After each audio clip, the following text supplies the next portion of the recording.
Hey all, பீர்க்கங்கால ஒரு சூப்பரான சட்னி எப்படி செய்கிறதுன்னு பார்த்துடலாமா? அதுக்கு ஃபஸ்ட்டில் இந்த மாதிரி நீளமான பீர்க்கங்காய் நான் 2 எடுத்திருக்கேன். நீங்கள் சின்ன சின்னதாக இருந்தால் 4 எடுத்துக்கோங்க. அதுக்கப்புறமா இந்த மாதிரி தோல் முள் மாதிரி இருக்கு இல்லையா, அதை நல்லா சீவி எடுத்துக்கோங்க. நான் அந்த முள் மாதிரி இருக்கு இல்லையா, அது மட்டும்தான் சீவி எடுத்துக்கிறேன். நீங்கள் இல்லை எனக்கு எதுவுமே பிடிக்காது ஃபுல்லாக சீவுறதுனாலும் சீவிக்கலாம். நான் சட்னி அரைக்கிறதுனால நான் முள் மட்டும் சீவி எடுத்துக்கிறேன். நீங்கள் வேணும்னா ஃபுல்லாகவே கூட சீவி எடுத்துக்கலாம். நல்லா சீவினதுக்கப்புறம் சீவணும் இல்லையா, அந்த பீர்க்கங்காயை பாதியாக கட் பண்ணிவிட்டு அதை நான் துண்டு துண்டாக கட் பண்ணி எடுத்துக்கிறேன்.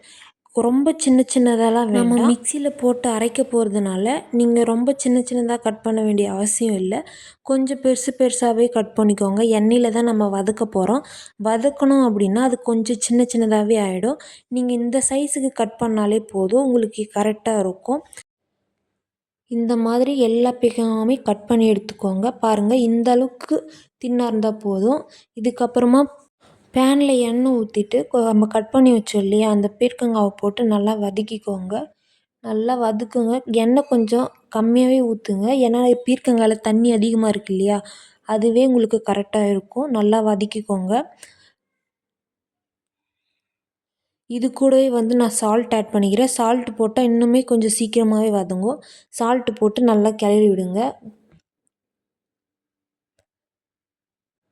பாருங்கள், இந்த அளவுக்கு நல்லா வதங்கினா போதும். தண்ணி நல்லாவே கீழே இறங்கி வந்திருக்கு. பாருங்கள், இந்த அளவுக்கு நல்லா வதங்கினா போதும். இப்போ தனியாக ஒரு பாத்திரத்தில் நம்ம வதங்கின பீர்க்கங்காவை எடுத்து வச்சுக்கலாம். இப்போ பீர்க்கங்காய் வதக்கணும் இல்லையா, அதே பேனில் எண்ணெய் ஊற்றி நான் கொஞ்சம் பெரிய சைஸாக ஒரு வெங்காயம் எடுத்திருக்கேன். நல்லா பெருசு பெருசாக கட் பண்ணிவிட்டு கொஞ்சமாக கறிவேப்பிலை, 2 வரமிளகாய் சேர்த்துருக்கேன்.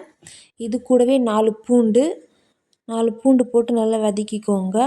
இது கூடவே கொத்தமல்லி தண்டு தான் நான் சேர்த்துருக்கேன். கொத்தமல்லி தண்டு சேர்த்தா இன்னமும் டேஸ்ட்டாக இருக்கும்.